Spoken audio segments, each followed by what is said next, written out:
मुझे लगता है कि ये लड़ाई सिर्फ सोनम वांगचुक की नहीं बल्कि हर उस गार्जियन की है जो अपने बच्चों के अंदर एक अपने देश के भविष्य, अपने परिवार के भविष्य और अपने बच्चों के लिए दिनों रात मेहनत करके उनके शिक्षा के लिए या अपने देश को बेहतर बनाने के लिए हर वो माँ बाप हर दिन मेहनत कर रहा है।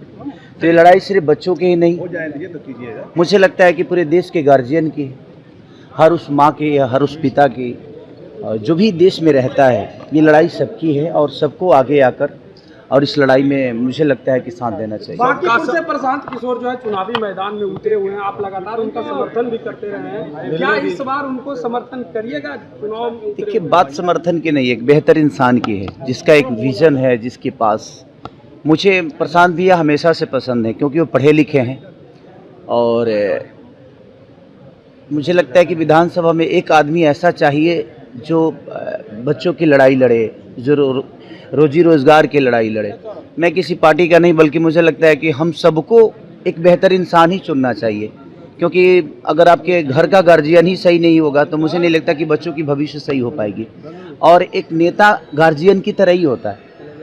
तो प्रशांत भैया सच में मुझे बहुत पसंद है क्योंकि उनके पास एक विज़न है, पढ़े लिखे हैं, उनके पास हमारे बिहार के भविष्य के लिए एक मैप है।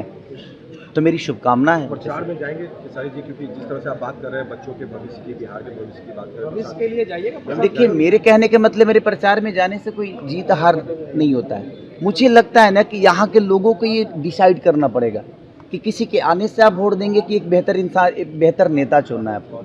और मुझे लगता है कि प्रशांत भैया जैसे लोगों को आगे आना चाहिए और लोगों को, ऐसे लोगों को मौका भी देना चाहिए।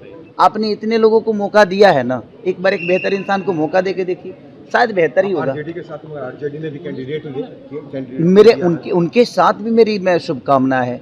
जीतने के कोई एक ही जीतेगा, बट मुझे लगता है कि एक बेहतर इंसान है प्रशांत भैया और मैं हमेशा से एक बेहतर इंसान का साथ दिया हूँ और मेरी शुभकामना उनके साथ भी है कि बिहार की जनता को तय करना है कि वो किसके तरफ जाती है। एक बेहतर मैप जिसके पास है अपने बच्चों के भविष्य के लिए, बिहार के भविष्य के लिए, उसके तरफ जाती है कि कहीं और जाती है। तो मुझे लगता है कि सबसे पहले नेता बदलने से अच्छा है कि हम अपने आप को बदलें। और ये बात 5 साल की नहीं है, ये बात बच्चों की भविष्य की है। तो मुझे लगता है कि बच्चों के भविष्य के लिए बेहतर विकल्प ढूंढना है। प्रशांत किशोर यदि सदन पहुंचते हैं तो क्या लगता है कि बिहार के युवाओं के लिए सुनहरा मौका है कि उनकी बातों को रखा जाएगा? बिल्कुल, एक मजबूत, देखिए बात क्या बताएं। देखिए, मैं एज ए आर्टिस्ट नेता बन सकता हूं अपने पॉपुलैरिटी पे, बट मेरे पास मैप नहीं है। मैं पढ़ा लिखा नहीं हूँ, मुझे एक पढ़े लिखे आदमी को रखना पड़ेगा ताकि वो मुझे मैप समझाए कि हाँ ऐसे विकास होगा। लेकिन प्रशांत भैया ऑलरेडी पूरी दुनिया को देख चुके हैं और वो पढ़े लिखे आदमी हैं।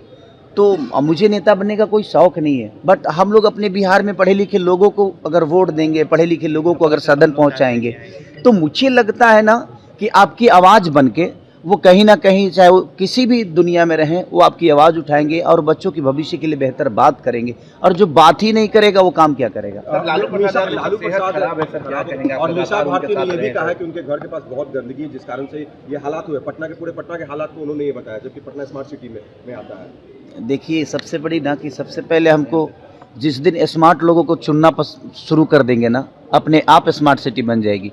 कहने के लिए तो पूरी दुनिया स्मार्ट ही है, हमको अपने अंदर स्मार्टेड चाहिए कि हम स्मार्ट बने, लेकिन हम स्मार्ट लोग चुनते ही नहीं हैं। तो और जहाँ तक लालू चाचा की तबीयत की बात है, मेरी हमेशा से शुभकामना रही है। मैं हमेशा से चाहता हूँ कि हम लोग जब तक जिएं तब तक ऐसे पिता का आशीर्वाद मिले जिन्होंने एक जनाधार दुनिया को दिया है, जिन्होंने लोगों को बहुत प्यार किया है और पूरी बिहार की जनता उनको प्यार करती है।